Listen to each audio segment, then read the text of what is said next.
I am here with Justin Perrey. Captain Justin Perrey. I apologize. He is a Boilermaker graduate. He is a pilot, full-time pilot. He is an Airbnb aficionado. He's up to 5 properties on his own, and he is also the owner of Realty One, New Horizons there in Avon. So, thank you. Yeah, thanks for having me. It's a pleasure to be here. I've wanted to do this for a while. It's going to be fun, man. So. Yeah, we've wanted to. We were not ready. So no, I know that. Christian and I had a talk. It took us about 2.5 months to get to this empty office point. So I like this. This is really stellar, man. Oh, the co-hatch is fantastic. It is. And one day our office will also be fantastic. But you should give a plug to the co-hatch because this is a nice facility here. So yeah, I've went for. I think I pay $1,000 for this room. It's a good deal. It's a no-brainer. The SEO alone is a no-brainer. Yeah. So I mean, yeah, it's freaking nice. How many rooms do they have in this building, or how many office spaces they have in this building? Do you have any idea? At least 30. Okay. Yeah, That but makes sense. I mean, So there's more 30K. people, so that you pay like $99 to $300, and you can just come in and grab a chair. They have nice chairs all around. Nice. So, and then I have an app, and I can book a room. So, it's awesome. It's not that I don't love coming to Avon every day, but being able to drive 5 minutes to work is super nice too. Yeah, I can imagine. I can imagine it is. So- Well, that's why I'm in Avon's, because we're 5 minutes from my office, or from my house to my office there. So Yeah, yeah, there's not having that 45-minute drive is nice at times. So, but I do miss Josh. So, are you excited? excited for what? What do you mean? The rest of this podcast. Yeah, hell yeah, I'm excited. All right. I told you I was excited. I'm excited. Yeah, I'm excited to be here. So let's You never know with you, when you just ask an opening question, I'm always scared. I'm like, excited about what? No, I mean, as successful as you are, you know, it usually comes down to 2 things. But for you, I just have one question. Mm-hmm. Who hurt you? No. That's fair. That's fair. Of everything that you're in, you know. We don't have a long enough segment for that. For everything that you're in, you know, what do you think is your most favorite business right now? Because you do have a lot. You know, I know you have a passion for flying, but you have a lot more than that going on as well. Yeah, I really love flying. I mean, flying was my first love. I started doing it when I was 15. But real estate's one of those things where, I mean, I can talk about it until we could have a 4-hour podcast, and I probably would still be talking. So I just have a real passion for helping people help themselves, right? I mean, I think real estate's one of the, I won't say the easiest, but one of the most efficient and fastest ways to financial freedom. And I think that people don't know how much opportunity is actually out there for the average person. And it's nice to be able to help, first-time home buyers realize their dreams, people that are looking to step up in valuation of their home realize their dreams, and then investors realize their dreams too. So, we help the entire gamut of people. And it's very rewarding. I mean, at the end of the day, to change someone's life like that and to give them the ability to do those things is awesome. It's why we partnered with your company. I mean, it's we care about the consumer more than we care about the bottom line. That's just how it is. Yeah. So, and how long have you been in real estate at this point in time? I've been in real estate now for just over a decade. So 2000, I got right at a decade. So December of 2012 is when I was licensed. So it'll be a full decade and 2 months here. Okay. So. And you've owned New Horizons for 2 years? Or since 3? December of 19, actually. Everything happens in December in my life, apparently. So, yeah. December of 2019 officially opened the brokerage right before the end of the year on paper. But then we didn't, we had some things that happened in 2020. I don't know if anybody knows, this little thing called COVID happened, and build out took a little bit longer than it was supposed to. So we opened in July of 2020, our actual office location. So, okay. That's a quick time, and you have how many agents now? We are up to 15 agents total, 14 active, 1 in referral. Okay. And then we've got about 5 to 10 more that we're actively engaged with. I've got commitments of 3 or 4 that are going to come over for the end of the year, and hopefully the other 6 or 7 will come over as well. So That's huge. That'll be big numbers for you. So yeah, we'd like to have 30 to 40 agents before the end of next year, and then like to round out this year around 20. So well, I think you can do that. I have no doubt you can. My question is, you were with, I believe, FC Tucker and Carpenter before that. Did you have teams under them, or what drove you to own New Horizons? Why did you go from being a real estate agent to a real estate brokerage owner, broker manager owner? What is your broker owner? Yeah. broker So, owner? I mean, so being a team lead is, I dare to say, a lot like running a brokerage, because you have people you have to manage, you have a whole structure you have to manage like you do with a brokerage. So there's staff that you have to have with a team. I mean, we had a full-time transaction coordinator that was on staff, and we had, she did other things too. She was a listing coordination person. And then, myself, I was running the meetings and everything like that. And I thought, there were some things at other brokerages that I didn't necessarily, that I thought I could improve. Let's put it that way. I mean, there were some fantastic things that I learned at both places.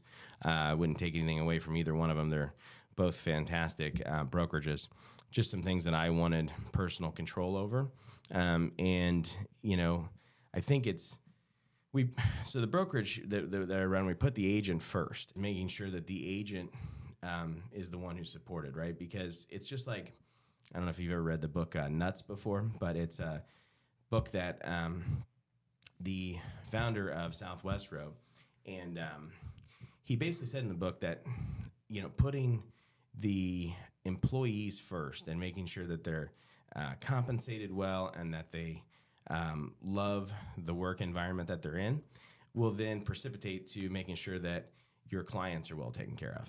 And so what I mean by that is multifaceted, right? It's everything from the support we give at the brokerage level, from mentorship and actual coaching to the leads that we have that we can provide the agents to the compensation that we give the agent. So we're 100% brokerage, and it's one of those things where when the agents come over, they see that difference in their paycheck, as well as the support, and those things just make people happy. So, yeah. So for experienced agent, I'm sure it's the compensation plan, but like, what if somebody wanted to come over and they don't know how to hunt? They don't know how to go be a real estate agent. How do you guys help with that? Well, it's why we have the team still in the brokerage, is because, of course, the team's not a 100% model. It's based on contracts that we have with the agents inside of the team, because we are providing those leads to those agents, and of course the leads are not free. So the compensation really just covers the cost of the lead. So it's not like we're getting rich off those agents inside of the team structure. It just helps us with overall presence, market share, so to speak. And what that does is, the higher market share the team has, the bigger reach that we have, the more leads we can give, the better everybody is going to be. Because, yes, I get some leads, some other people on the team get some leads, but overall, we end up all raising the level. Like Michelle came over this year. I think she's a fantastic example. She had never broken 5 million. She's at 7.5 now, on her way to 10 million, which is her goal this year. So she's going to double her production level. She's at 8.5. Okay, 8.5. Yeah, sorry. Well, 8.5 pending, 7.5 closed. Okay. Yeah. Okay. But that being said, she has risen her production level in 1 year, almost doubled it, right? Mm-hmm. And that's what we see. The power of a team is so multifaceted. It can't. Again, we could talk about it for hours, but everything from the advertising that we do to the support that we have. I mean, my wife, Josh, the fact that myself, that we can. By the way, we are here to talk about this for hours. So Yeah, I know. Don't feel rushed. I understand that. But it's just one of those things where it's all encompassing. I mean, the whole team structure is so important. I think it's the wave of the future. I really do. I think that individual agents are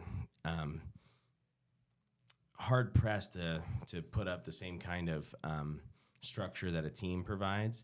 And I think going forward, you're going to see more and more teams. It doesn't mean the individual agent's going to be gone completely. It just means that the teams will be more prevalent than the individual agent, And it's one of those things where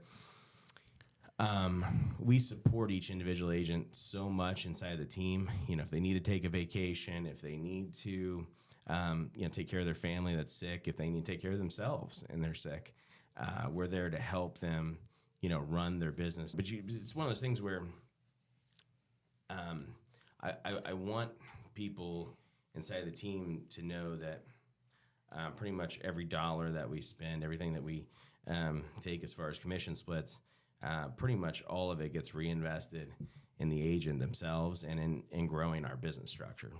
So that's why we're able to continue to add agents to the team, because it'll never stop. It'll just be an endless cycle of continuing to grow.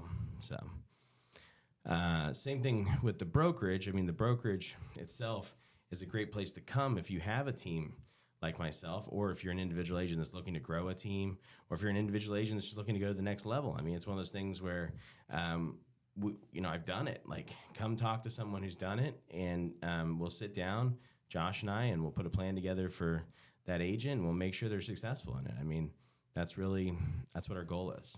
I think Josh and Lish are your secret sauce too. Oh yeah, absolutely. I mean, the things that you're talking about, like when people are sick, like when one of your agents had a sick family member, and I saw Josh helping write an offer for that person and doing a couple showings for that person, and I've seen him go through and like individually teach agents who have been 3 years and going through the purchase agreement with them like it was day one, and saying like, hey, this is why we do it this way, and basically retraining them. Yeah. I think there's a lot of confusion with agents that aren't seasoned in some of the nomenclature, some of the verbiage inside of those contracts. And so it's important for them to understand the caveats that people fall into with everything from as-is purchase agreements to first right addendums, and the two different first right addendums that there are. And, it's just one of those things where we sit down and we have a conversation with the agent to make sure that their mind is in the right spot before they go into those situations, because sometimes they're high pressure situations that you don't have a whole lot of time to necessarily think through. You need to just be able to react and know that what you're doing is the correct course of action. And so that's what we train them to do. So it's the same thing in the airline industry, right? I mean, I think the reason I'm as successful as I am is because we put structures into place, checklist type things that allow us to make sure that we're hitting parameters and we're supposed to hit parameters, and we're making sure that we're getting from A to B the way that we're supposed to. And it's the same thing in the airline industry. They teach you, if you have an emergency, this is what you're going to do. So if you have a situation like this is what you need to do. It doesn't mean that it's always going to be like that for every given situation, but in general, this is what you do. So, I'm SFR certified, which means I'm short sale foreclosure resource certified by the National Association of Realtors. And that training is invaluable to agents that come to me and say, hey, I've got someone who's in a short sale situation. We can work through, like, well, are they really in a short sale situation? Do they really not have the equity in the house to pay this off and then walk away with nothing, essentially, or walk away shorting the bank? Is that really the situation? Or do they have enough equity to cover paying off the house? Do they have another avenue? You know, so I've told you this numerous times. People come to us, we try and create solutions and not focus on their problem, so to speak. So, What did you end up choosing Realty One for as your franchise? I mean, I'm sure you had your pick of the litter. yeah. So basically, the culture that Realty One Group created really embodied what we were looking for. So they have 6 C's at Realty One Group: culture, connect, coaching, community, commissions, and care. And so ultimately, those 6 C's really embodied what we were looking for. And ultimately, I wanted to make sure that the brand recognized those values that we had as a team already. And kind of to elaborate on what you said about the picket letter, we were approached by, or I was approached by, all of the major brands out there: Keller Williams, Century 21, Remax, and yeah, we could have started franchises, but the barrier to entry was a little bit more than what I was willing to give, so to speak. So it was cost effective to start a Realty One Group, and it just really fit our mold better. And also the tools that Realty One Group provides, such as Commissions Inc., which we are using as our CRM platform. We have both Commissions Inc. as a standard Commissions Inc. CRM for any agent that joins, and then any agent that joins also can get Sync Pro at a very reduced rate. So Sync Pros, normally the platform alone is like $1,700 a month, and it's down to, like, I believe it's $500 a month, $599, something like that, for the agent who joins the brokerage. So huge discount, on that, about $1,000 a month. So all those things together really led us to choose Realty One Group. Okay. Was there a number 2 choice for you at the time, or was it clear cut from the beginning? There's a number 2 choice, and mainly because my best friend is one of the biggest producers, and so I'll give Dominic a plug here if anybody's listening that needs real estate in Madison, Wisconsin. You've got Dominic Colosimo, fantastic agent. They just renamed their brokerage a couple of years ago. It's the area code for Madison, so I think that's 611 or 61 something. But anyway, the point being, though, is that Dominic and his wife run a fantastic brokerage up there, and so he and I had a lot of conversations. I drove up to Madison and spent a weekend with him and his managing broker, kind of going over pros and cons of potentially buying, a franchise with them. And it just, Realty One Group was the best fit. So, and the people, what I'll say is, ironically enough, the people that run Realty One Group were all the top CEOs of Remax before Remax went public, essentially, and, divested from a lot of the original people. I haven't been in your world very long, but I've noticed a few higher level C-suite people bouncing back and forth between the big 5, right, so to speak. So yeah, you do see that a lot. I mean, it's one of those things where real estate is very similar at any of the brands, right? It's just about the people that make the difference of any brand, so to speak. I mean, I say that there are some tools that some brands have that other ones don't. We have some tools that set us apart. Other ones have other tools that set them apart.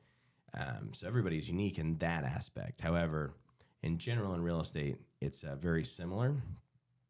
And so it's where you fit in, culturally, that's where you should be. So, because I don't think you or culturally. I don't. So as a, because I had a choice, right, when we started our company to go be a branch manager, and I mean, still to this day get offers weekly. I'm sure you do too, to go join other companies. Owning a franchise, I do believe, is a form of ownership. If I get one more email from a certain company, I might lose my mind. But anyway, yes, I agree. The question is why did you decide also to join Realty One instead of starting just new horizons on its own versus, owning your own brokerage? So why did I start my own instead of just being a manager? But yeah, I had a really good offer actually to run a brokerage in Avon that I turned down and declined. Well, negotiations just kind of stalled, honestly, because I don't mean joining another brokerage or team. I mean, why did you decide to franchise Realty One New Horizons versus owning just Justin Perrey's New Horizon Avon Start franchise? Right. No, I understand what you're saying. Yeah. Why buy a national brand essentially? Yes, sir. That's a great question. So it was multifaceted. One, I wanted to have the exposure that we have on both a national and international level. There's some great local brokerages. I'm not going to put anything, say anything negative about smaller brokerages. Good, they're awesome. You shouldn't say anything negative about anyone. They won't accept your offers. No, they won't. That's exactly it. However, they don't have the national reach that I wanted. They don't have the international reach. We are part of the Luxury Institute, so that leads to international luxury marketing.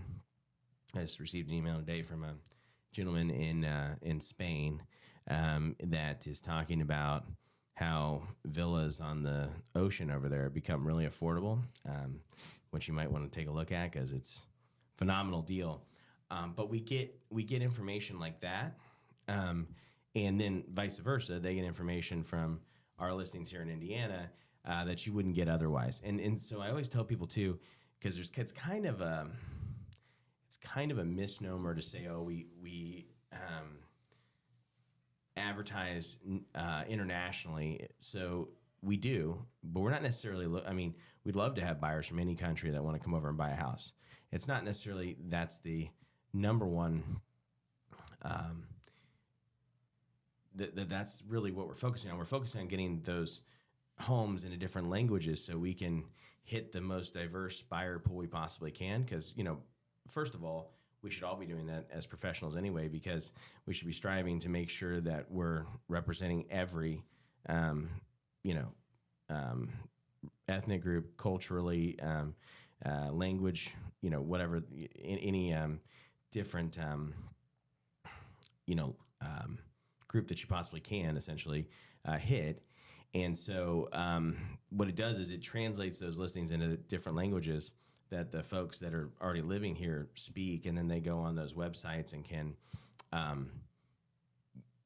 in their own language, find the information so they can more easily read it, understand it, and then, reach out to us, take a look at the homes. And it works out fantastic. So you were lured in by Spanish villas to own your own franchise versus Justin Perrey? No.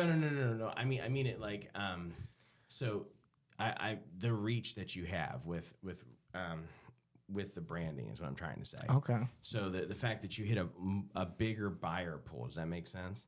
So essentially, like, our listings are syndicated on every single website, every single real estate website that there is. But then they're also translated into 19 different languages if they're over a $300,000 price point. Okay. And then if they're over 450, we put them into a luxury branding. So our luxury branding starts at a lower price point, okay, than most brokerages, and we hit a bigger buyer pool. That's what I'm trying to say. Does that make sense? Mm-hmm. Okay. And then also on top of that, the tools that they provide at Realty One Group is phenomenal. I mean, they're phenomenal. Like I was telling you about Commissions Inc., that's just one of the tools. We have a One University. The support we get from National is really, really amazing.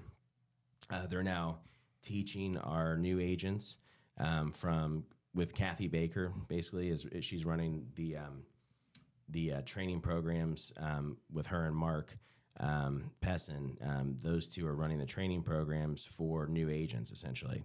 And so what that means is that it alleviates something from the broker, the owner, because we don't have to spend the time running those classes now.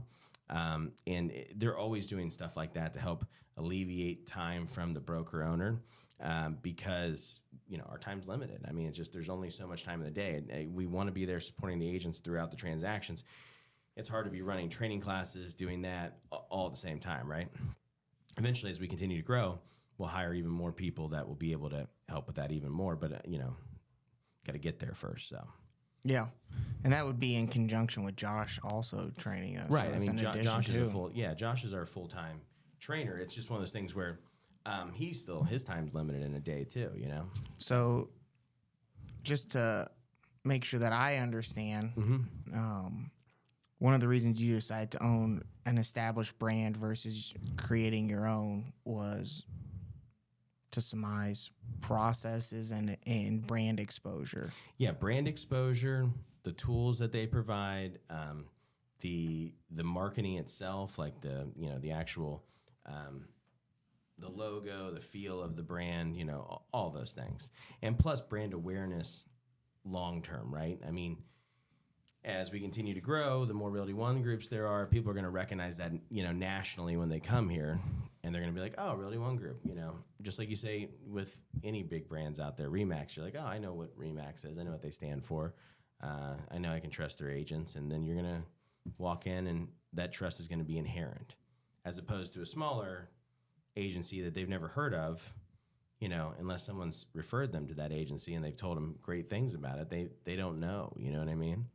And I feel like as long as we keep that across the country, and from what I've seen, going to our retreats, we just got back from base camp for Realty One Group.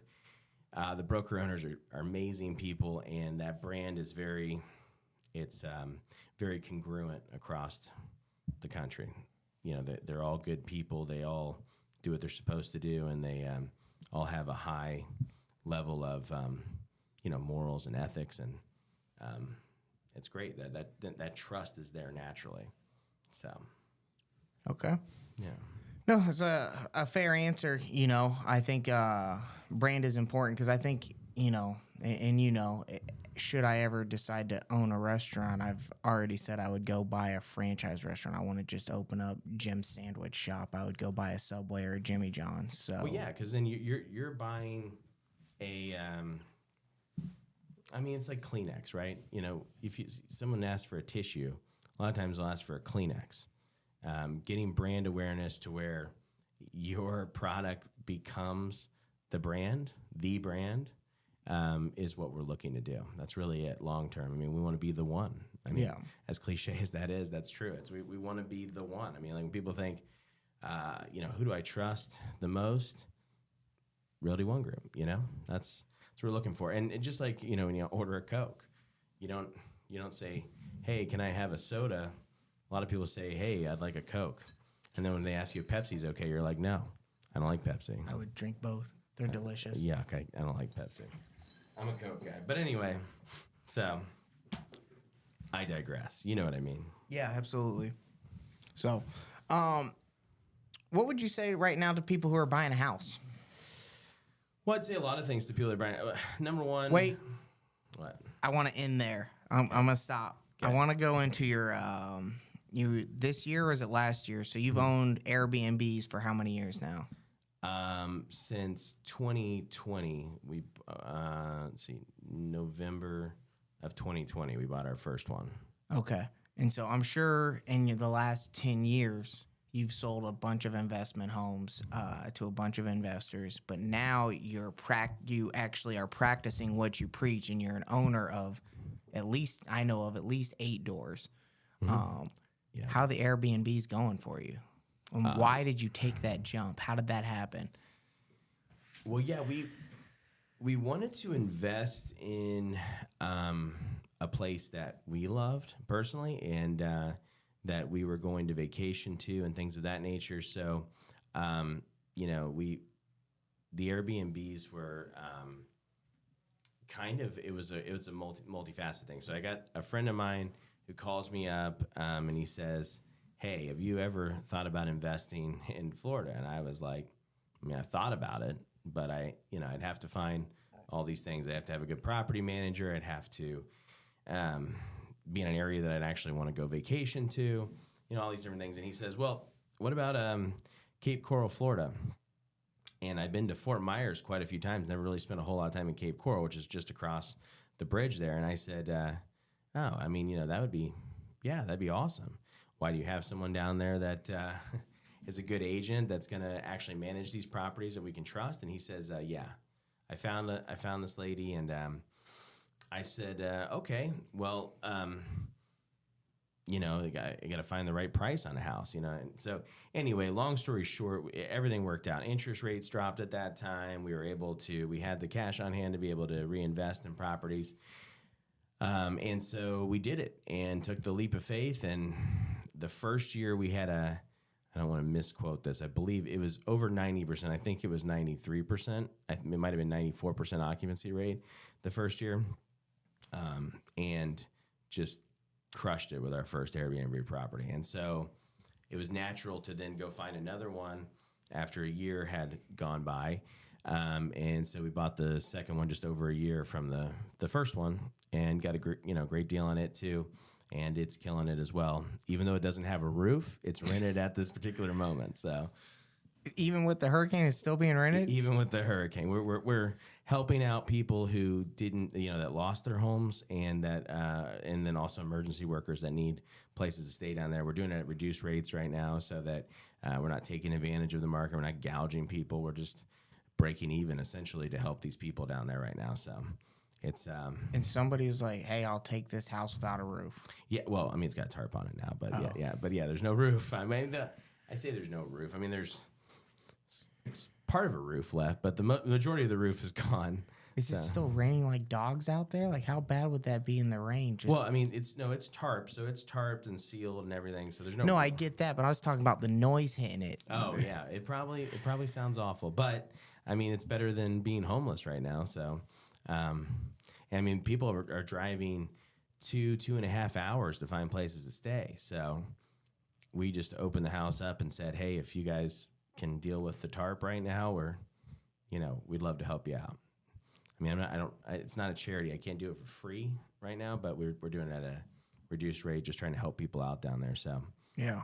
Yep. Have you, aside from the hurricane and everything, have you ever taken a bad month on that, or a month where you just broke even, or had to make the mortgage payment on your own? Yeah, I mean, it's an investment property. It's not a guaranteed asset, or guaranteed annuity or whatever. I mean, it's a risk. So yeah, there's been months that are slower than others. I mean, heck, the month that the hurricane actually hit, we lost all those bookings. I mean, because we had to get a tarp on the property, we had to secure the property. People were canceling ahead of time, so because they saw the hurricane coming. We did have the couple that rented one of the houses, the one that lost the roof, they decided to stay. They were from Ohio. I don't think they'll ever do that again. So apparently, I told my property manager, get him out of there, and she said she tried to. She told him nicely, hey, you really should evacuate. They decided for whatever reason they weren't, so they stayed and got to hear the roof rip off the house. And apparently, she went over to the house, and she said they were white as ghosts. They literally answered the door, and they're just pale. And she was like, are you guys okay? They're like, we're okay, but we thought we were going to die last night. So it's funny because they lived and they weren't hurt. But they probably should have evacuated. Yeah, moral of that story is don't stay during a hurricane. If they're telling you to evacuate and you're anywhere near the eye, get the heck out of there. I mean, you only get 1 week of vacation. You're staying. No, I'm a chicken. I would have left for sure. So. And I lived in Florida for 4 years as a child, so yeah, I would have been like, no, I'm out of here. So, but they didn't. They stayed, and thank God they're all right. I mean, really. I mean, so prior to the hurricane, though, when you have like a 94% occupancy, yeah, it was super successful, super profitable, and yeah, and the whole idea is that 6% or whatever, even if it's 80% occupancy, the 20% that you don't have it. Rented out, you just save money from the good times to pay for the bad times, and it's all about net profit for the year. Yeah. So net profit for the year has been good. And how much net profit? What percent? We don't need dollars. Percent net profit. So if we're at 40%, about. Damn. Yeah. That's a lot. That's a good investment. Yeah. Can't do that in the stock market unless you're buying GameStop. No. So No. just chilling with the boys. It's anywhere from 23 to 40, but the one house is about 40%. So yeah. That's really good. Yeah. Are you thinking that you'll get that with your Indianapolis properties? No, our margins are much smaller for the duplex that we bought as a joint venture. I actually bought that as a joint venture with another gentleman. That is one of those things where that is a whole project, right? We went in there, and I keep saying this, but I mean, really, this is all about just helping people. So went in to go look at this duplex, and I got the financials ahead of time. The financials were not great. In fact, they're kind of crappy. And I thought to myself, why would you do this? Because you're barely going to make any money buying this property. But something just drew me to the property, so I went out, took a look at it. It was in poor shape, very poor shape. I mean, the foundation water was just leaking into the foundation. And I mean, these poor tenants were literally taking towels and shoving them into the walls to make sure that the water would be sopped up, because this water was leaking into their duplex. And then on top of that, one of them had a leak in the ceiling. The other one had a leak in one of the walls that wasn't being fixed. And in general, just wasn't being managed properly.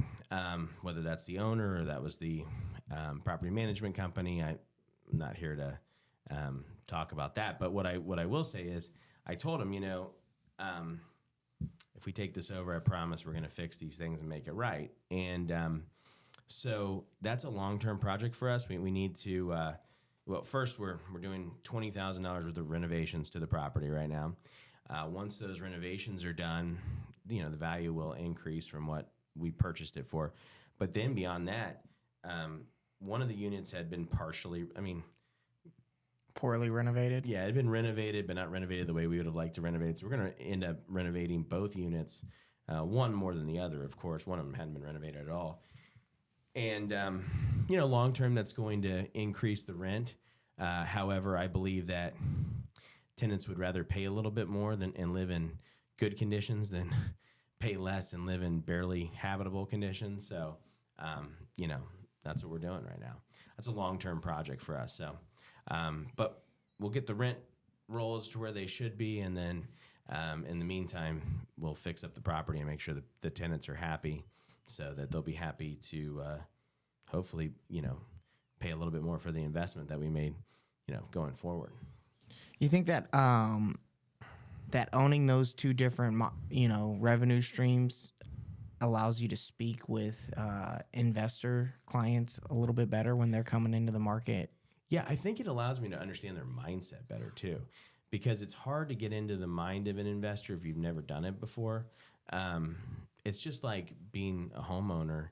I encourage all of my agents to own a home. I think, the vast majority of them do. And it's one of those things where if they don't now, they have in the past or whatever. And the point of that is that you need to get into that mindset of like, what are these people really worried about? What are their thoughts? What are their fears? What are their goals? What are they trying to accomplish, but they're not saying, and or they're not saying well, because sometimes they'll say things and you're just like, okay, but what are you really trying to accomplish? And so what I mean by that is that, they're trying to lowball people on offers. It's not necessarily they think they're going to get it for that price.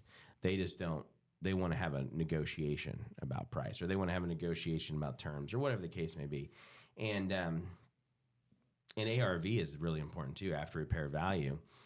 So then you can, once you have done that, you've repaired things, you've invested your own money in those things, you can really see where you're going to spend a lot of money and then also get a good return on it, or you're going to spend money and get no return on it, or you're going to fix it up and it's going to cost more than what people are saying it's going to cost, or it's going to cost less than what people are saying it's going to cost. And so, all those things, factor into it. And then we can have a better conversation with the investor. Like, hey, look, I've done this before. I know what your fears are.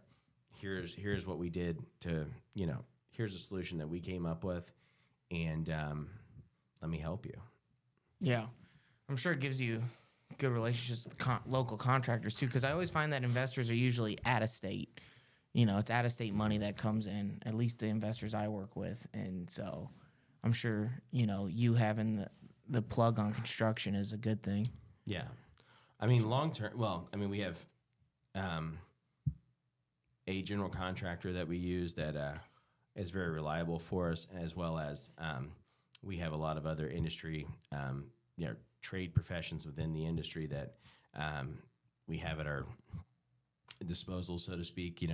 Good plumbers, good electricians, good HVAC repair people, and when you work with us, when you are a buyer or a seller, that's a lifelong relationship for us.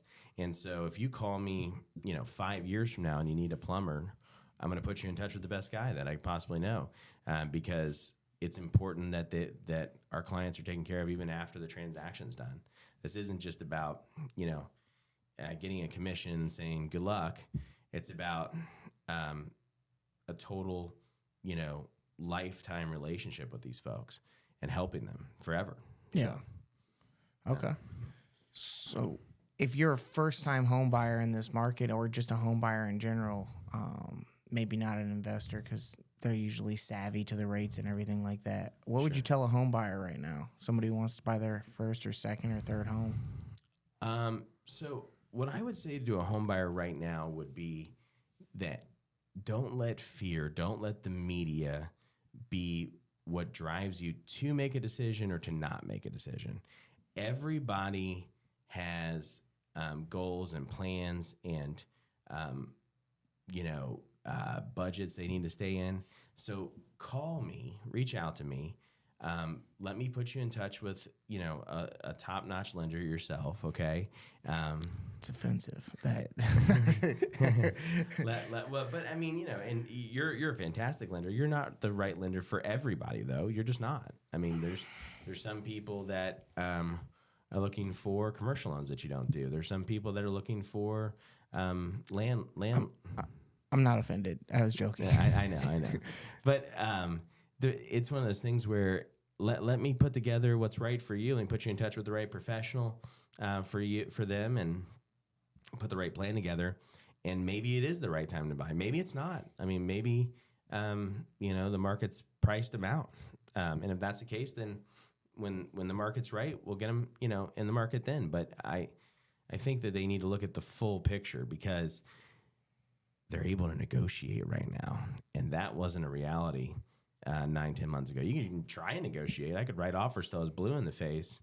People said, they gave realtors a bad name. There's some guys on Facebook that are still bashing us, but it's like, I would write any offer you want me to write. However, I'm also an advisor, so I need to tell you what I believe they're going to do, which is what I would do if I was a seller's agent in a situation like that. I'd tell you to go pound sand if you want 5, 10, 15,000 off the price, and you want us to pay closing costs as well. We didn't have to do that in the market 9-10 months ago when the interest rates were at rock bottom, historically low levels. I mean, homes were flying off the shelf. The home buyers right now, it's an amazing opportunity. Don't be afraid. Don't listen to the freaking media. There is so much opportunity right now. We can negotiate on the price. We can negotiate on the closing costs. It doesn't mean that this is a buyer's market yet. The market's moving into what they would consider like an equilibrium state, where it's not a seller's market, it's not a buyer's market. We haven't been in equilibrium since probably 2013, 14. I mean, this is a fantastic opportunity. Buyers shouldn't miss out on this. Yes, they're going to pay more in interest, but not more historically than any buyers have ever paid. Historically, we're at the historical average in interest rates right now. So it's just going to be a mindset adjustment. Yes, prices are going to come down a little bit, or at least stabilize. But it doesn't mean that we have a crash. It doesn't mean that we have any sort of panic. The average homeowner is sitting on average seller, homeowner is sitting on a mountain of cash. They should be. If they were smart, they've refinanced. And the majority of people did. I don't know what the statistics are exactly, but it's something like 78% of people either refinanced or took out or did a cash out refi or some combination thereof, or took a home equity line of credit, or whatever, or home equity loan. So the average seller is sitting on money. They're not desperate. So buyers should get that out of their mind. However, they can negotiate now. Yeah, because usually when they negotiate, it's because they want to leave. It's not because they have to. It's because they want to. Yeah, it's because they don't want to wait any longer, and they want to leave. And I'm just talking about it from a generic sense, not any particular seller, so to speak. But yeah, from a generic sense. I mean, think about it from your sense, right? I mean, you ever sold a house before? You ever? Yeah. Okay. So what was the driving factors when you sold a house? My neighbor got robbed. Oh, okay. So you wanted to leave. Yeah, it was done. It's done. You were out. Okay. Yeah. I mean, same thing. I mean, when I wanted to sell my house, I was done. We found out my wife was pregnant. We wanted a bigger house. We had goals that we needed as a family to accomplish, and it would not have mattered. The market was not that great when we sold. I mean, it was good. It wasn't great. And when we sold in the beginning of 2016, the market had just started to pick up, but we didn't know that we were going to get a all cash accepted offer within 3.5 hours. And people, when I listed my house, I still never forget this. I listed for $175,000, and people said in my office, they're like, "Are you crazy? You think you're going to get $175,000 for your house?" I was like, I don't know. I'm at least giving it a shot.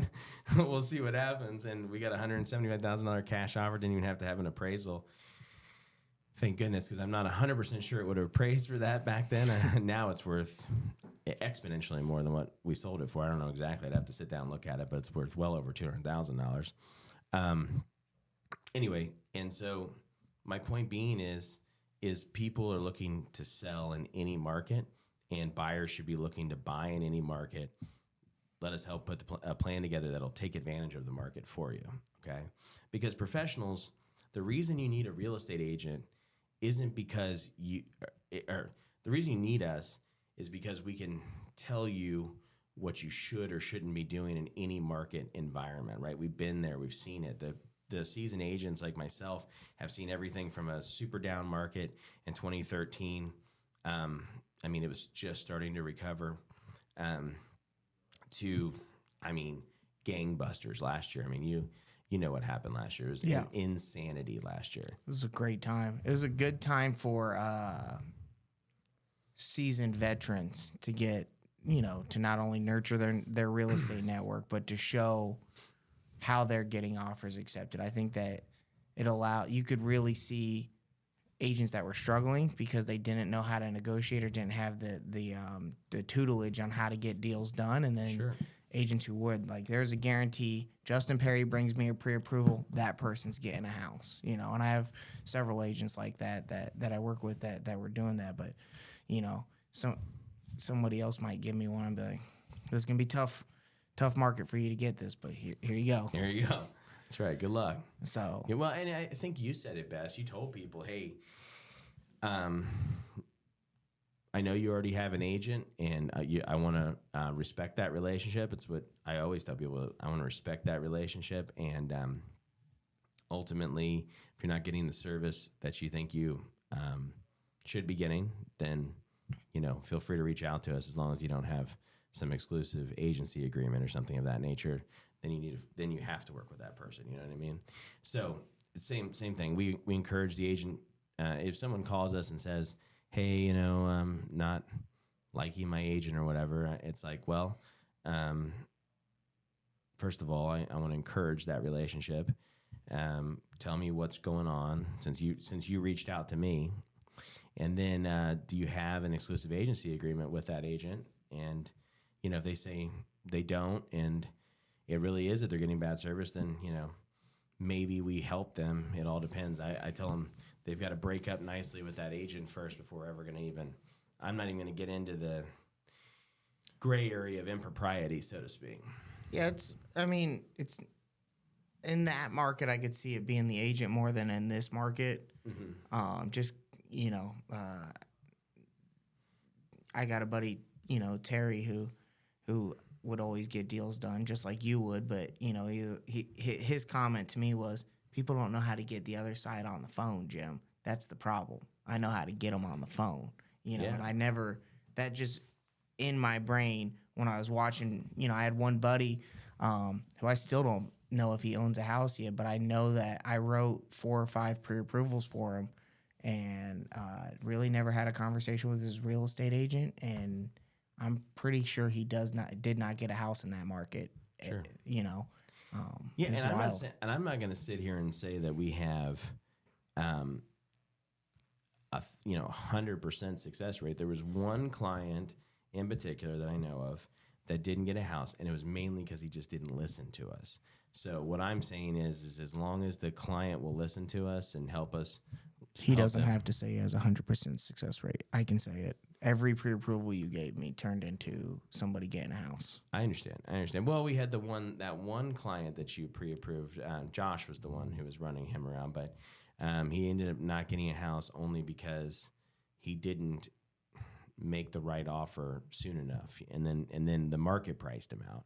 So, yes, I do know who you're talking, Michael. Yeah. So, I didn't consider that your guys' fault, because Josh communicated with me every step of the way. I'm like, hey, we are submitting an offer, but I don't like the offer that we're submitting. Sure. It's not the one I'm recommending. I'm just doing what's asked of me. Right. And that's what we'll do. I mean, that's what I'm trying to say, that agents got a bad rap with that. I would do whatever the client ultimately wanted me to do. I just had to advise the client on whether it was a reality or not, right? I mean, yeah, of course, I want to buy $1 million house for $500,000 too. I mean, sounds great. $500,000 equity, great, fantastic, but it's never going to happen. Who's the guy you sent me when I was on vacation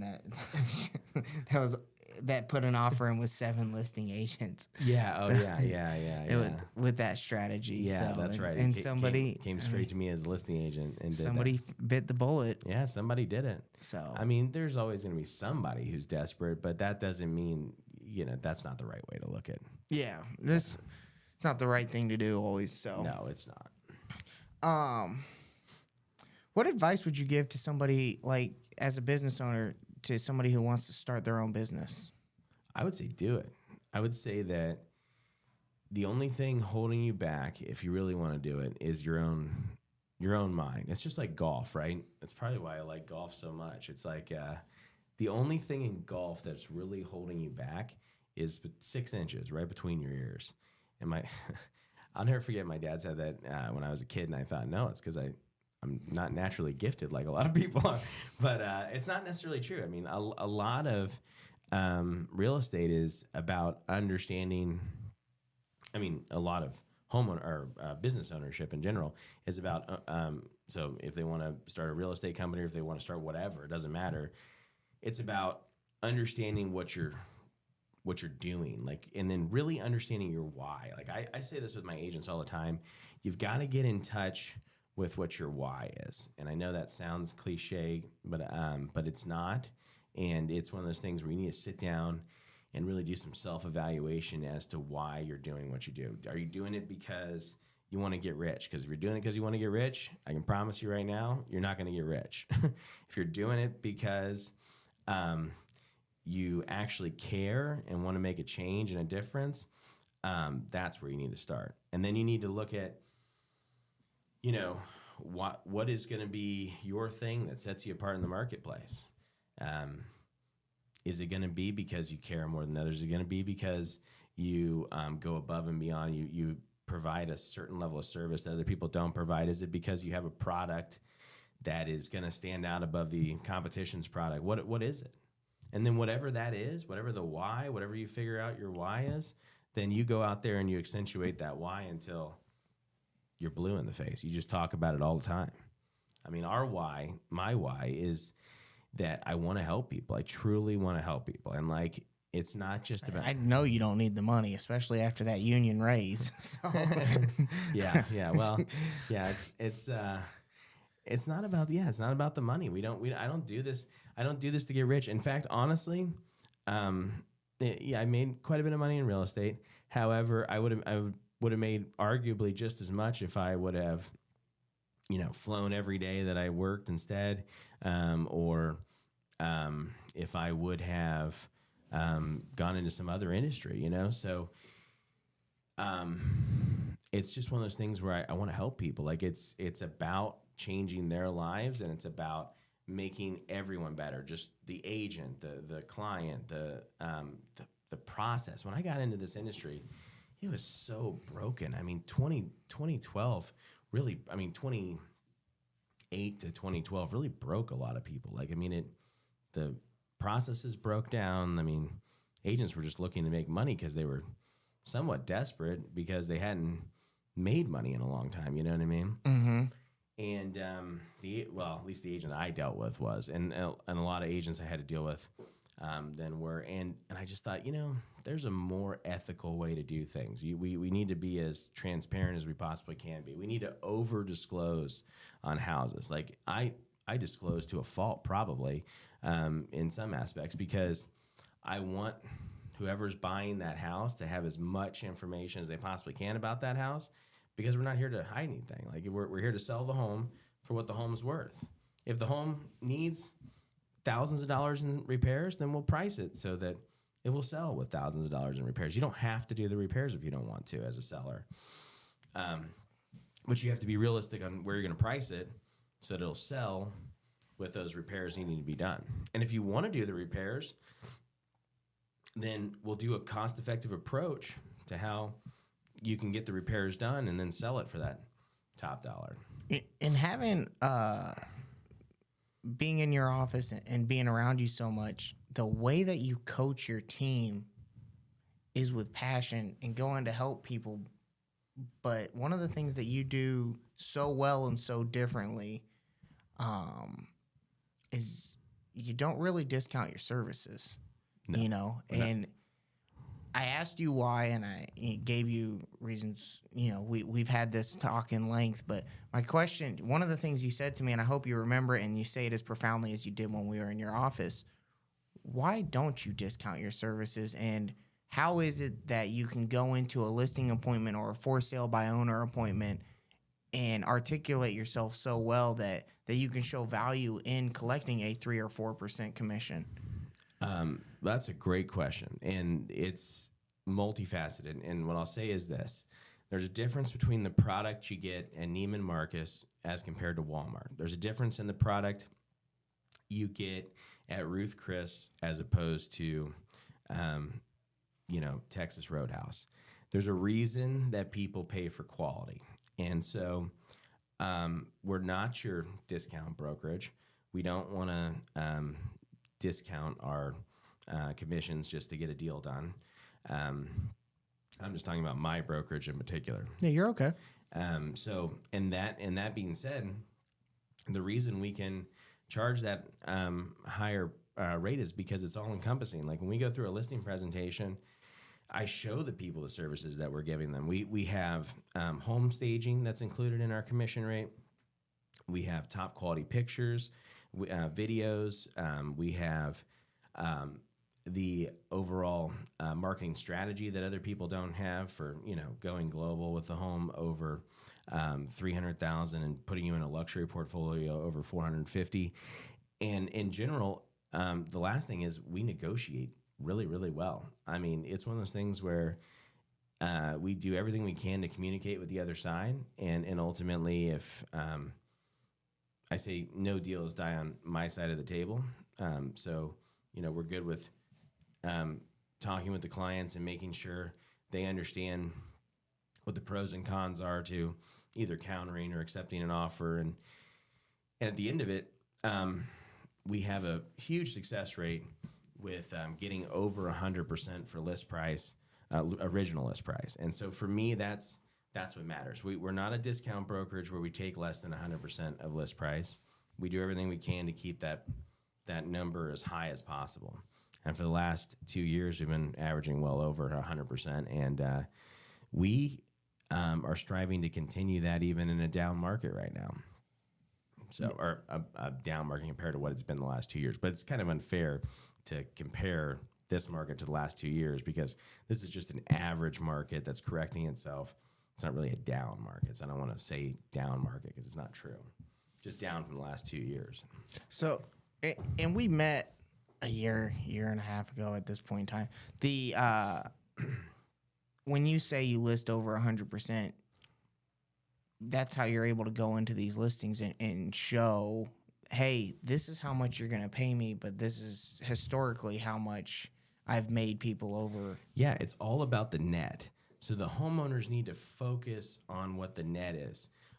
Just like you need to focus on what the net outcome of anything is, right? I mean, if you're, I'm going to be dramatic for a minute if I can. Absolutely. So if you're on trial for your freedom, you're not going to be like, who can I get that's going to discount their services to represent me, right? Well, if your equity's on the line, if the money that you have that's sitting in a house that the only way you can get it out is to sell it, is on the line, then that money's life is on the line. And again, I'm being dramatic, but it is. That money, you're not going to go get a second chance to sell your home, right? You're going to get one chance. So we do everything we can to make sure that the seller's in a position to sell it for the most money. And then at the end of the day, it's all about what you net. So yes, you pay me a little bit more, but you're getting more. So you're getting even more than what you're paying me. I'm paying for myself. And same thing, if you hire a really good accountant, they should be paying for themselves. Yeah, you're going to pay them a couple $1,000s more than you would some discount accountant that, just knows how to do basic taxes. But if you get someone who's really good at what they're doing, they'll save you thousands of dollars. They'll make you more money, So, and we look at that from the whole perspective, everything from, when you look at a net sheet, everything from what you're going to pay in inspections, how we negotiate inspections to, what contractors you could use to save you money. Our contractors will help save you money to, how we negotiate the terms of the offer. Are we giving away the farm with closing costs and stuff? I always joke, I say, I could write an offer that looks fantastic when you read the first line, or first page, the purchase price, and by the time you get to the bottom, you owe me money. Yeah. Right? So the terms in a contract matter, you know what I mean? And so we negotiate those terms effectively too. Yeah. Maybe to someone, it means everything in the world to get cash in their bank account in 14 days. So a cash offer that's a little bit less means everything to them, And so maybe to someone else, they don't want to close for 60 days. So, they'd rather have someone that wants to get a finance deal done and not close for 60 days. So, yeah, those terms matter. How do you explain that to maybe an agent who's been struggling? Because I mean, I've seen you draw the line and say like, hey, no, I'm sorry, we're not going to do that. Go get the deal. And then they've come back and they're so excited because they listened to you and now they get an extra % on their commission, Do you find that difficult to have those conversations, or? I feel like I used to. I feel like when you sit through my listing presentations and you go through the training that we provide, we don't have those conversations anymore. Commission is something that is not an objection that we have to overcome very often in the listing presentation. Some people, they're haven't been on, first thing you walk in, that's what they want to talk about. And if that's the case, we'll talk about it. Yeah. I mean, my thing is like, look, transparency matters. And so if we can be as transparent as we possibly can be, give them numbers and statistics and facts, and then ultimately care about the process, like get a connection with that person, understand what they're trying to accomplish, because what they're trying to accomplish may not be possible, right? And if it's not possible, then we need to have a candid conversation about how, I'd love for that to happen, but that's just not a reality. And then if it is possible, if it's able to be accomplished, then we'll go down the path of, getting it accomplished. What I mean is, like, some people have an overinflated idea of what their home's worth and how much money they're going to walk away with because of all sorts of online sites. We'll just say that give them a false perception of reality. I can promise you nobody from Zillow is going to be watching our Yeah, right. Yeah. Well, it gives them an overinflated valuation of their home, and so sometimes I heard this analogy, especially with higher end homes. sometimes you don't want to be the first. You want to be the second or third agent that takes that listing. So I'll always tell them, something like, well, when you try and sell it for that number and you can't sell it, let's give me a call and I'm happy to list it, where I know it's going to actually sell.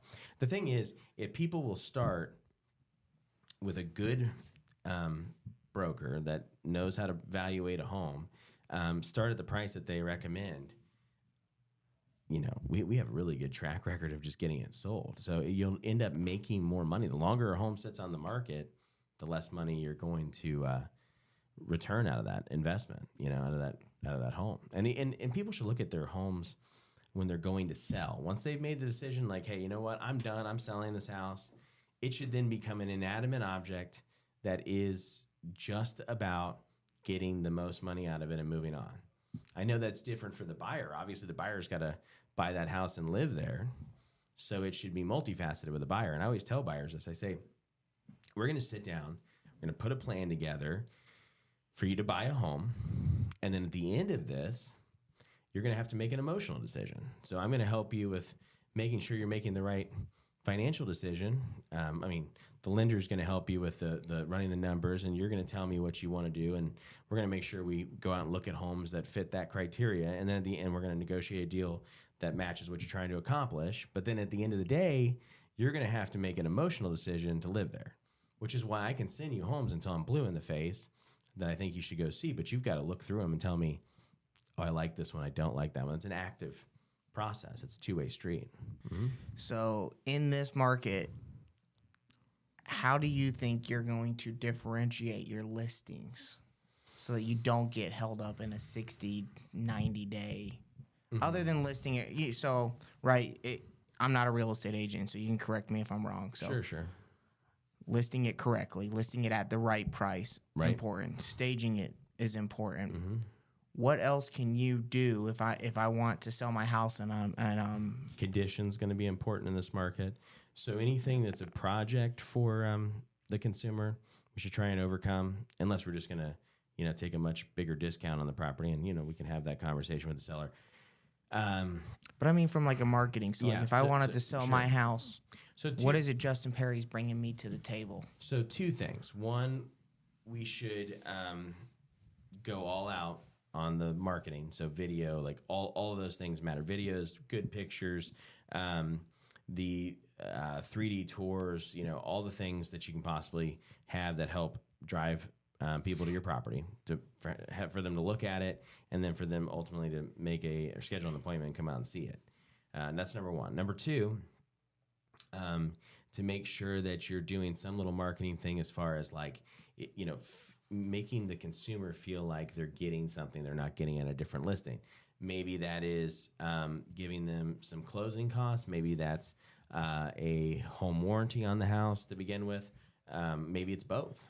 And then ultimately, it also would be pricing it, like we talked about, pricing it correctly for the market. So,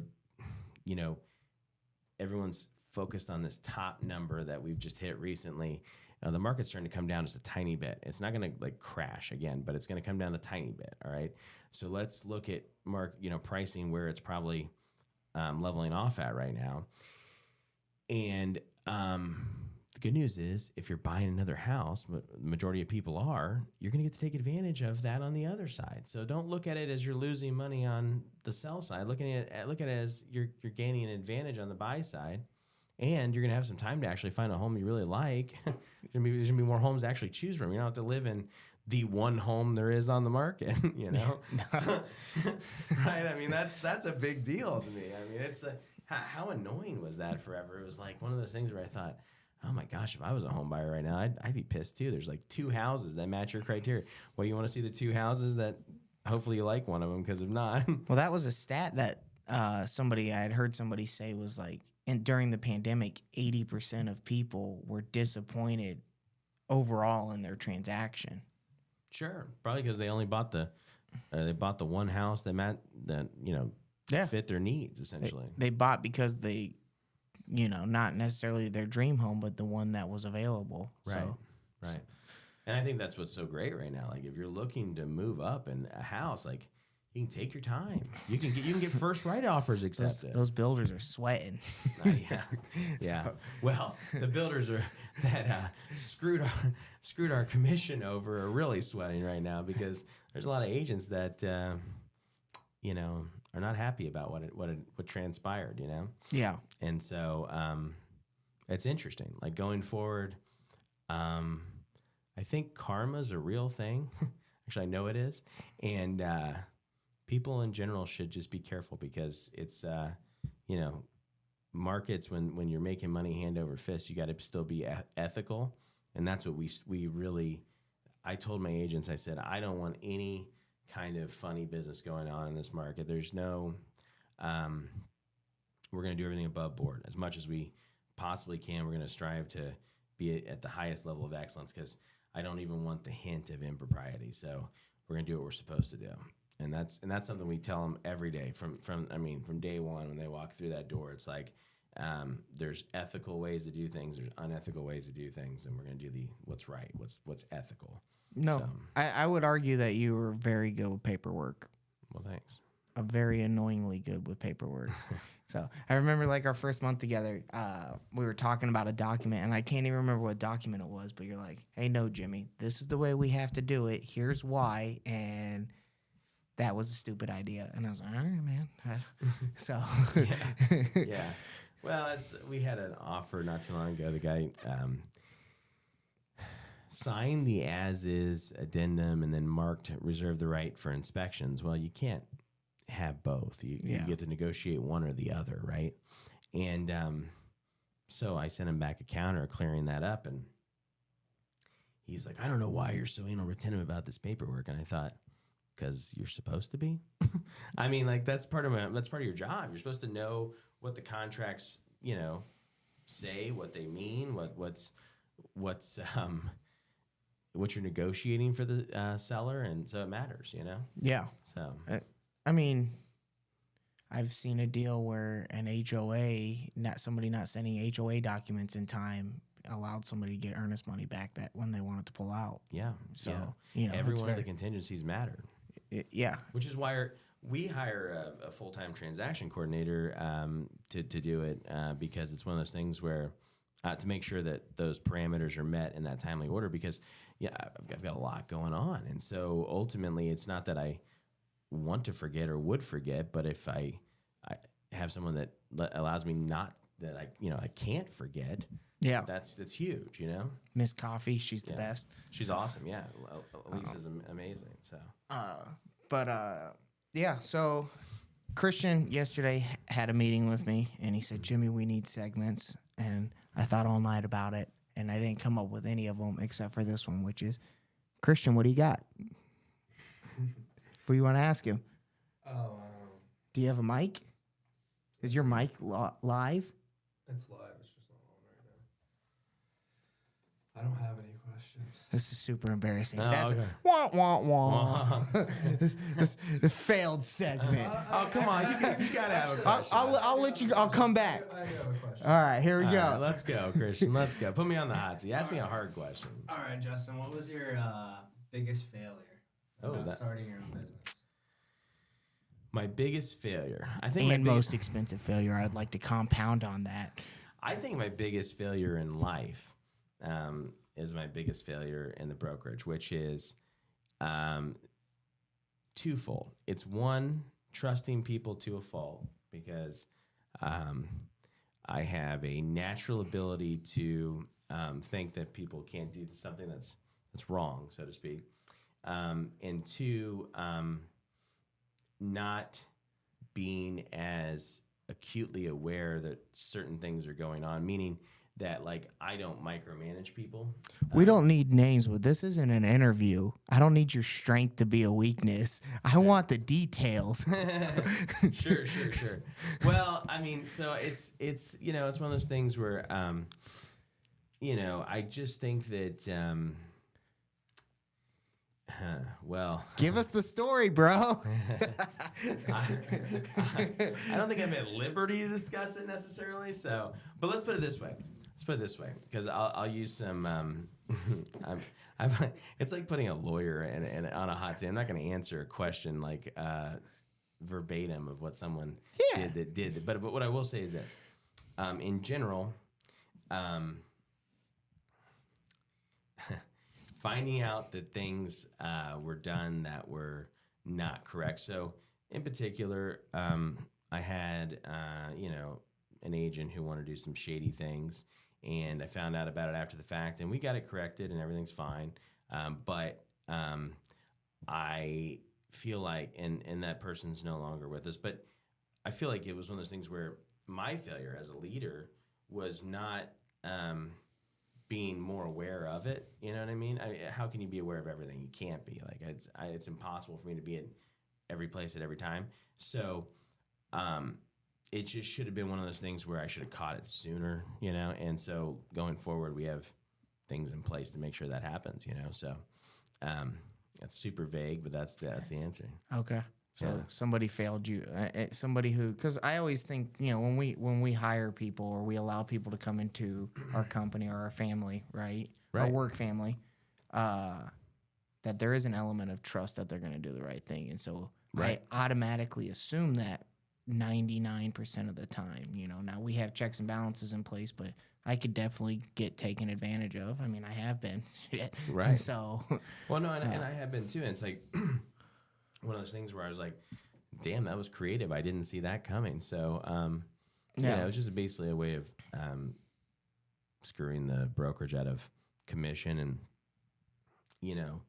I think that could happen with anything, right? It's just, you enter into those relationships trusting the person, and so probably too much. So what was the most expensive mistake then? The most expensive mistake I've ever made in my life was, well, yeah. Well, yeah. Kids in general are the most expensive thing in my life. Yes, they're not mistakes though. No, I would say again, trusting people too much. Failed relationships in the past. That was the most expensive things in my life. Failed personal relationships. Failed business relationships. So I've just really learned. I've really learned that you got to find out what the person's heart and soul is all about, right? I mean, like, what is that person? What do they do? What makes them tick? Do they talk shit about people when you're standing there with them? If they do, if they're always talking crap about people, if they're always telling you how things are wrong in their life, they probably are always going to focus on negative things. And ultimately, they're going to manifest those negative things. So, what if they just like talking shit on a regular basis, but are super positive? Yeah. you don't talk shit. I've never heard you actually say something disparaging about one of. I mean, like you'll say what's true, but you won't say something that's disparaging. You won't. Oh no, there was a quote that I heard that I won't think go out of your way to hurt people. I think the quote was, "You never talk shit about your wife when she's not around, or to strangers, because that's the only thing they'll know about them." Right. So I think that applies to people. Yep. So yeah, my wife's an amazing person. Anytime that I've ever said anything, I'll say it right. Same thing I would. Yeah, I'd say it right in front of her. You know what I mean? I would actually. You have to tell that person first before you can ever say anything to anybody else. You know what I mean? I just don't say it. No, but that too. But you shouldn't say it because you married up. So. I did marry. You know how I know you're good at sales? Yeah. So, yeah. What are you trying to say, Jimmy? That you married up. You're playing above the rim ball. So that. Yeah, 100% I did. I just wore her down. So just asked a million times over a 7-year relationship. She married my mind. She did not. She's smarter than me. So I can't explain that one. I was the only guy at UIndy that was a 7 or above. Then I lost my hair, hard 5. Yeah. So sorry. Yeah. I saw some pictures of you with hair back in the day, and I thought, oh, okay, that makes sense now. Yeah, used to be in shape, had hair. It was just big W's all around. Yeah. So me too. I'm losing my hair. I used to be in shape, so I'm trying to get back in shape. But yeah. All right. So I have one more question. Justin, I know you're very successful and stuff like that, and everybody that we've interviewed so far said that they're part of a mentorship group or a coaching group. Are you a part of one of those, or would you suggest it? Yeah. So we actually at Realty One Group have started our own coaching and mentorship group, both for the brokerage and then also at the national level too. So I'm going through. Well, it's going to start in November, but I'm going to actually start taking coaching classes and be certified as a coach for Realty One Group, and ultimately that certification is like recognized in the industry as a real estate coach, and so that's something that they're actually Realty One Group. It's So do you have a coach then? Yeah. So we'll have a coach, both Kathy Baker and Mark Pessin, that they will be our coaches for that, and have been all the way along. As well as Linda Luna is my account manager and my mentor for Realty One Group as well. But all of them are great resources to be able to go to and ask for advice. And so it's multifaceted. We have quite a few coaches that are there to help. And that's part of the support I was talking about before. At a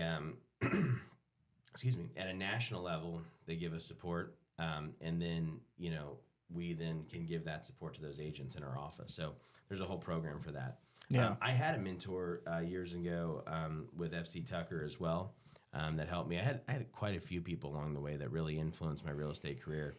So I don't want to single any one individual out, but what I will say is that managing brokers at other the two brokerages I came from before were very influential in helping grow myself both personally and professionally, as well as really the friendships and the relationships I made inside of the team, like Josh. You can't be understated how much of a yin and a yang Josh and I are to each other. Oh, he's your secret sauce. He is, yeah. And so it's one of those things where when I'm dealing with a situation that I'm not 100% sure if my solution's what is correct or not, I'll go to Josh and say, hey, what do you think about this? This is what I'm thinking about doing. Or here's the situation. Here's what I'm thinking about doing. And he'll say, I think it's a good idea, or I think that's not a good idea. And I'll either listen to him or I won't, depending on how he justifies what he says. And he knows that. And same thing with him. He'll come to me and ask me questions and tell me, nah, I'm still going to do what I want to do. So, but at the end of the day, it's we run those ideas off each other. Sometimes just talking it out, just saying, hey, this is what I'm thinking. You go, oh, wait, that's going to work. Or you go, oh, crap, that's not going to work at all. So, can I ask you one last question? It's kind of on top of that, just for my own personal. So what's the best advice you've ever been given, and what's the worst advice you've ever been given? That's a great question. The best advice I've ever been given is that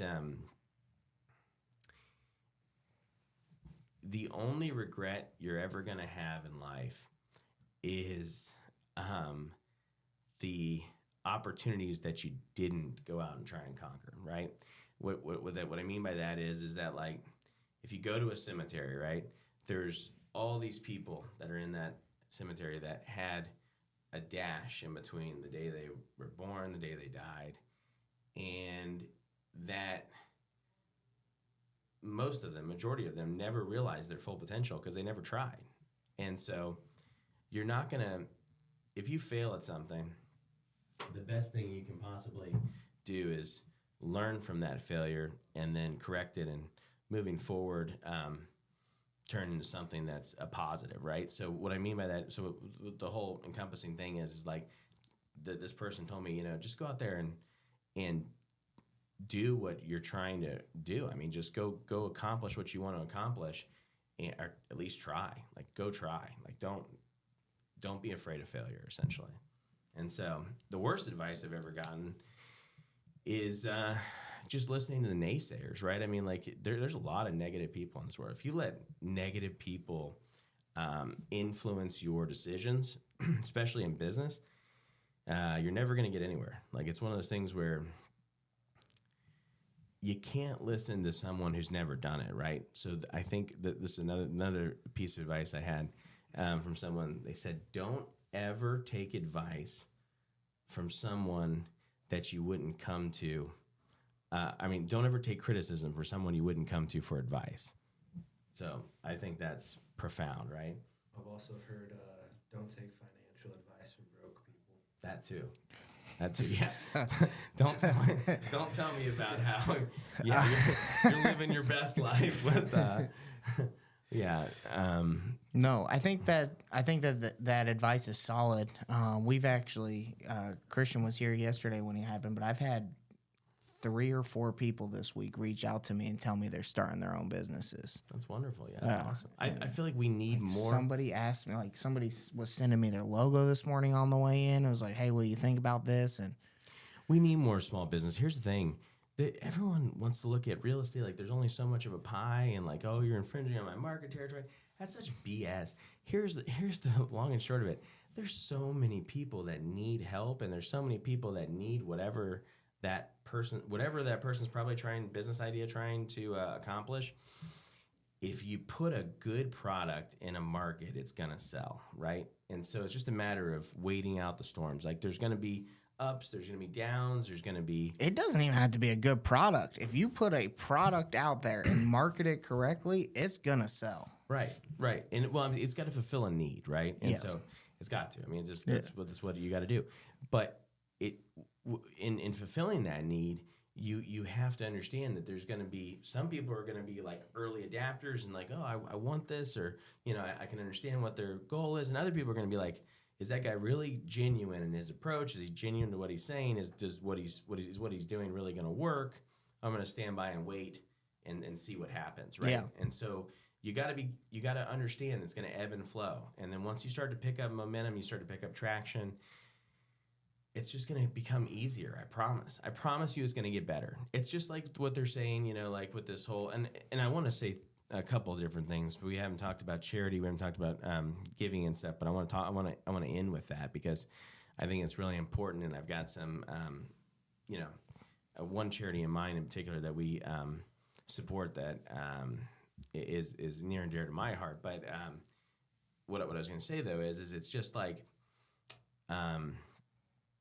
one of those things where once you get that momentum, once you get that rhythm, that flow, you're going to be able to help other people, right? And so when you can help other people and you've become financially free, then you should reach out and help as many people as you possibly can, because life is about giving of yourself, and so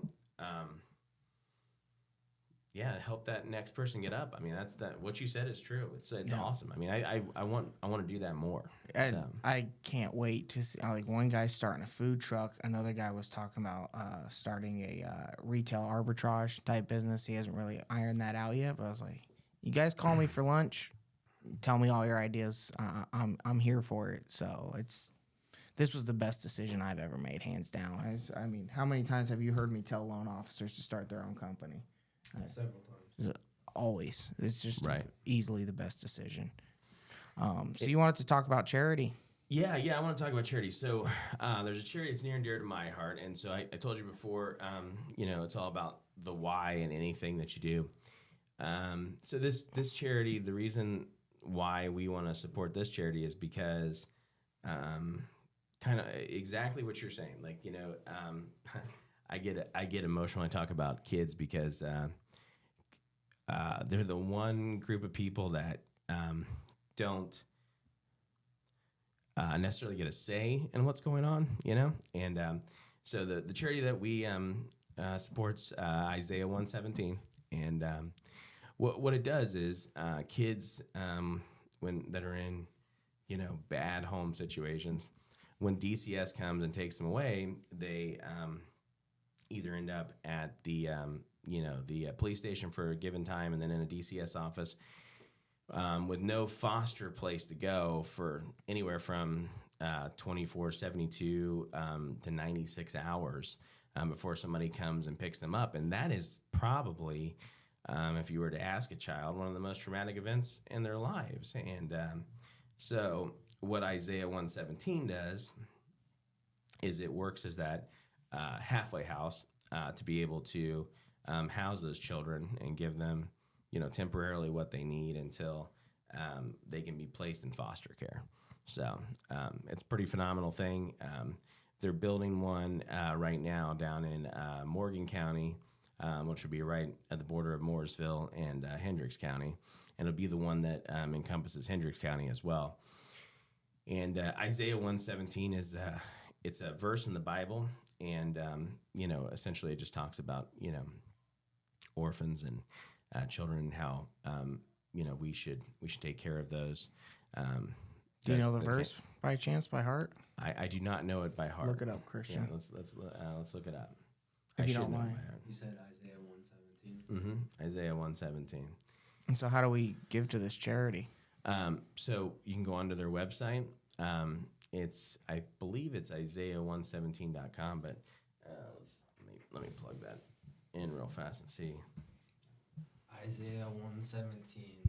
Learn to do right, seek justice, defend the oppressed. Is there a story behind that? I wish Scott was here. He would know this. Bring justice to the fatherless, plead the widow's cause. Yeah. Is the next part. Yeah. Plead the widow's cause. That's exactly it. So, let's see. Isaiah 117. So how are you guys giving to that charity? Are you guys just giving money, or are you throwing an event? So there's it's Isaiah 117 house. So it's Isaiah ISAIAH and then 117 house.com. Yeah, you can go on there. There's volunteering opportunities. There's items they need. We have a list of items they need. So if anyone wants to reach out personally and ask us what they need. They're opening up that new house, so they need pretty much everything right now. So they need strollers, they need high chairs, diapers, everything you can imagine. So for children, cribs, and if people can't give money, if they can give their time to help with whatever they need, that would be huge too. So. And then and to end all this, so beyond all that kind of precipitates to where, we're going to want to go as a family with my wife and I. We want to, foster children going forward. And, so it's one of those things where this is what we can do now until we can do that later. So, yeah. Okay. So, I think it's big. I think it's something that Christian and I have been talking about here. And once we get this thing ironed out, that is the next thing that he's going on, is to figure out how we can give back better. So, sort of weird. As a business owner, I would fail my favorite show, Shark Tank. I would fail every question because I have no idea where my customers come. If you're not sending them to me, like my cost per customer and everything like that, I don't have that ironed out. But what I do know is that when I ask and I say, hey, I need to hit 10, 15 loans, like Christian doesn't know this. I said, Christian needs roughly $1,000 for Christmas is his goal for Christmas. And I said, hey, if we get 3 loans in by December 1st, I got you. Don't worry about it. And we're already at 2. I submitted 2 loans last night. It's like, so whenever I ask, I get it. And so him and I were talking. I was like, dude, I'm just going to ask for a little bit more and put it out there in the ether for a little bit more so we can give away more. Yeah, yeah. I mean, it's just... ask and you shall receive. I mean, so the thing that with great blessings come great responsibilities, though, right? So, and that's where we're at now. So I've been asking and breaking even and happy with that for the longest time. I was like, I'm going to ask for a little bit more this time around. So, and then give it away. Have you ever heard of the prayer of Jabez? No. It's a biblical prayer about expanding your territory. And the gentleman's name in the Bible that prayed it was Jabez. But basically, it's a really great prayer on how to ask God for blessings in your life, because if you ask him for patience, or you ask him for wisdom, he's going to give you something that you're not. It'll be an answered prayer, but it won't be exactly what you're looking for. If you ask for the prayer of Jabez, it'll give you more of what you're looking for, so to speak. And I think that's I've been saying that prayer since I was about 15, 16 years old. We had a sermon on it years ago at the church I used to attend, and it's just resonated with me. It's something that stuck with me for a long time. And it's I'll be honest, I'm not an avid church goer, so to speak, but I'm very religious as a Christian, and it's good because what you're asking for is God to give you the blessings so that you can enlarge your territory, so that you can have an influence on people positively. And, that's what matters long-term in life. Like, I tell people this all the time, but like, someday we're not going to be here anymore. And like, the only thing that you're going to have left behind, you're going to have your kids, and yes, they're going to know you. And yes, your grandkids are going to know you, but they're only going to know you probably one generation, maybe two generations removed. And after that, you're going to be gone. So what's going to matter more is how you impacted everyone's life around you, and how that legacy continues. So, and it's not necessarily the legacy is what matters. It's the impact that you had that matters. So, yeah. Yeah, agreed. I think that we need to plan. We need to be more concrete in what we're doing for giving. So I think that you got to be intentional in your giving, and that's biblical. No, I'm saying us. Oh, us together. Yes. I agree with that. We do. We need to be more intentional with it, and I think this is the start that we wanted. We wanted, we've been giving kind of like just all over the unplanned. place. Unplanned, yeah, all over the place giving, and that's great. I like to give because I can, and I mean, like, we sponsored softball leagues. We gave to the athletic departments for the local schools and stuff. We've done a lot of different things, advertise at the local schools to make sure that they had money. We give to Purdue. We do all these different things. But, I think that, like you said, being intentional with it is so important, because we can have a bigger impact if we focus our narrower efforts on one given cause. I went with, it was either you or Josh and you together to one of the MyBor meetings, and they had a group up there in Avon that was doing the back to school thing, and they let the kids go in and do the shopping at their event, and like drive through and like actually get out of the car and go pick a backpack and pick pencils. I was like, that was the coolest thing I'd ever heard. Yeah. Clothathon, Clothe the Child, Clothathon that they have. Yeah. And I've given, tremendously to that over the years.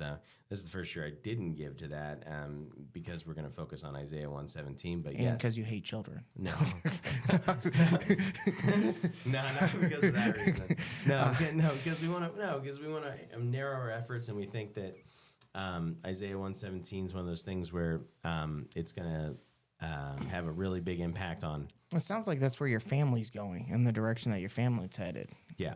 Yeah, exactly. It's a big thing. So it is. Before we wrap up, we got Christian segment out of the way. It was a terrible segment, by the way, but we'll get better. You should have more of like a. Should have some kind of like a. I don't know. Some kind of a segment that's funnier. I had. Well, don't worry about that. Here it comes. I had another guy suggest that you should tell us your favorite conspiracy theory. Oh, that's good. And go into detail. Okay. Well, I will go into detail on, because this is something. It has to be real. No, I'm just kidding. Well, I think it is. Okay, so here's what I think, all right? The government has come out now and officially said UFOs are real. I mean, they've said that they're real. They're not going to let you fly planes if you keep going down this path. Yeah, they will. Yes, they will. Okay. All right, hit me. All right. So, no, I mean, it's not crazy anymore. Like we were just talking about this the other day. It's not a crazy thing. There are confirmed UFO sightings that, I mean, extraterrestrials are real. I mean, I think that they visited Earth, and I think that for the most part, the government for years has been covering it up, and now they're telling the truth. And I think that in the next, 10 to 20 years, So in our lifetime, I think in our lifetime, we may actually see alien species. And I think it's one of those things where it's not as far-fetched as it has been. I think... When are you getting the fighter jet?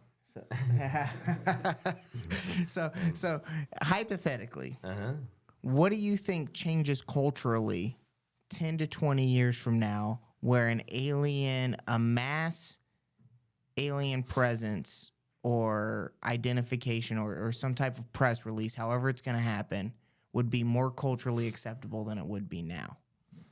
Well, I think that our mindsets as a culture are changing completely, right? I mean, I agreed. If you remember 20 years ago, my gosh, if I hadn't mentioned UFOs 20 years ago, I'd be crucified. But I'm gonna ask you we're gonna put this. This isn't coming out for a couple of weeks. So if you change your mind, you're like, "Hey, Christian, delete that. We got you." No, I'm not. But no, I think, and I don't think you're wrong. By the way, I'm busting your balls right now. But yeah. Well, no, I mean, I think it's one of those things where people are. It's like an awakening is happening, like a cultural awakening, like a renaissance, so to speak, of intelligence. The mindset before for years was go get a job and build someone else's dream, right? And that has fundamentally changed. I don't think my generation wants any part of that. Yeah. And I know the generation behind us doesn't. I know they want nothing to do with that. They want to work on their own terms. The silent quitting's becoming a real thing. And so as that mindset, that awakening happens, and as we as millennials finally, because I am a millennial, I'm an older millennial, but I'm a millennial.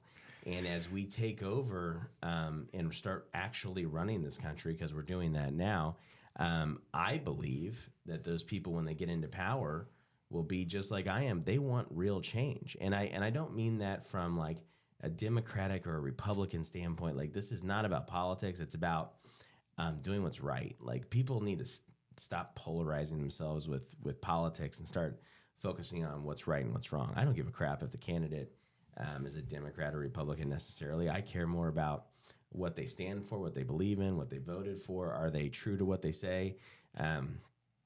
So that's why I think that mindset's going to change. It might take 20 years because maybe it takes that long before, an actual millennial's voted into office. I don't know exactly, but once it happens, I think that's when you'll see a true revelation in truth. Like, the truth will be revealed. Do you have a prediction on what they look like? Yeah, as the prophecy. I'm not a prophecy. I'm not a prophecy kind of guy.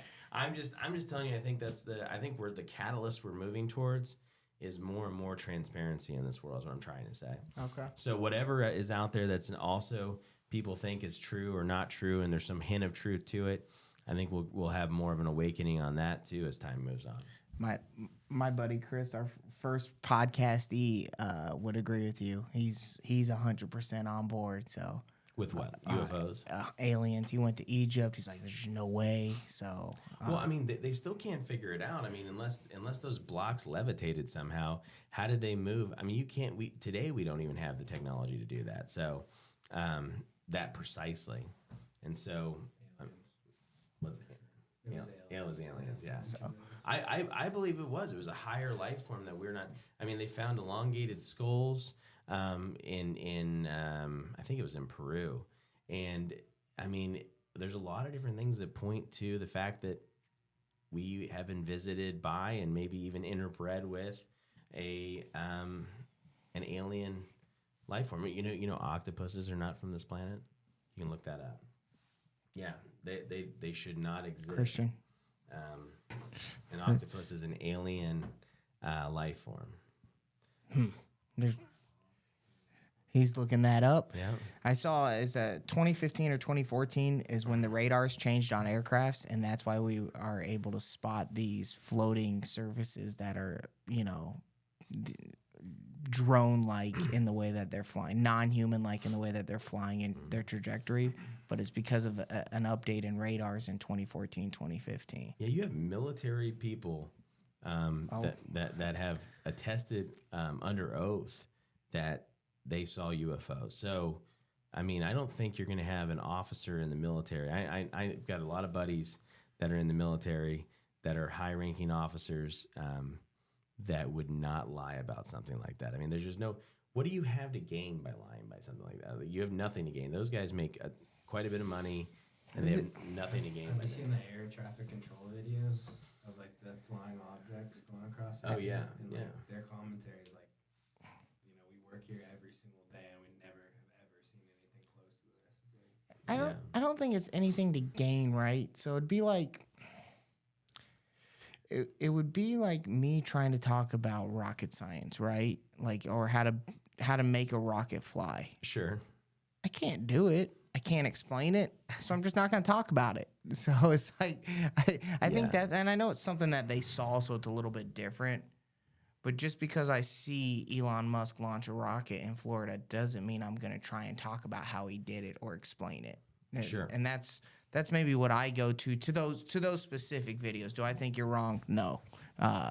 You know, I don't know I don't know that it happens in our lifetime. Open up Area 51. Let's go take a look. Like let the public in. Let's see. If I'm wrong, then you know I'm wrong. But I mean, I want to, like, why have any secrets then? You know what I mean? So, and I think that economically speaking, a lot of the unfortunate things that happen in our world are done. And so, you know, you can't have full transparency because in 2008, when all that shit went down, why? You know, you can't have that type of transparency because there's a bigger plan behind that stuff. Sure. Well, the long and short of everything is that everything is controlled by money, unfortunately. And so you got to keep us, you know, like mushrooms, keep us in the dark and feed us shit, because that's just that's what's best. I mean, that's what's best for the powers that be, so to speak. It'll be interesting to see how the internet creates the next mass lie or propaganda type story. Sure. Because I think if anything, it'll make it harder for that to happen because there's so many skeptics out there now. Well, let me just say this, because I want to end with this about this whole conspiracy theory. The truth in any matter, not just in UFOs or in politics, or truth in any matter, lies somewhere between both narratives, right? They say the truth's always in the middle, and maybe one side's being more truthful than the other, so maybe it falls a little bit outside the middle to closer to one side, but no one side is 100% accurate in their analysis, so it's somewhere in between, right? So if UFOs weren't even a thing, wouldn't be talking about it. It's like there's one other theory that will blow your mind. All right. That I don't know if I necessarily subscribe to or not, but I would like to do more research on. I've done a lot of research on the UFOs thing. I've done very limited research on this topic, but I found this to be fascinating. Dragons are in every single culture around the world, right? I mean, they're found in China, they're found in Europe, they're found in the Americas before the Americas were conquered, and in Aztec ruins. So every single culture around the world, every ancient culture had these dragon things that were flying around. Now, do I think they were like really dragons like we think of dragons? Not necessarily. But I do think that there was some kind of a huge flying creature that doesn't exist anymore. And here's my justification for this. The world used to have a higher level of oxygen in it. Did you know that? Like back 100 million years ago, makes sense. The oxygen levels were much higher.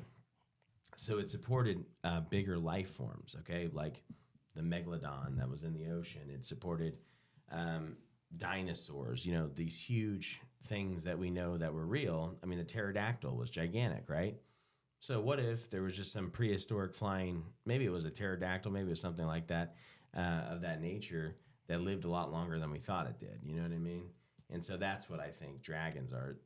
And so I think that it's just like something that's been lost in the lexicon, the actual knowledge of people over time. There is, so when you decide to go home and look this conspiracy theory up, the reason you don't have evidence of dragons is because bird bones don't fossilize. And so the theory is that dragons had the density of bird bones, which allowed them to fly. Maybe the higher oxygen as well. I don't know anything about flight, but the theory is that the reason there's no evidence of dragons other than in those paintings is because they were giant birds and bird bones don't fossilize. Interesting.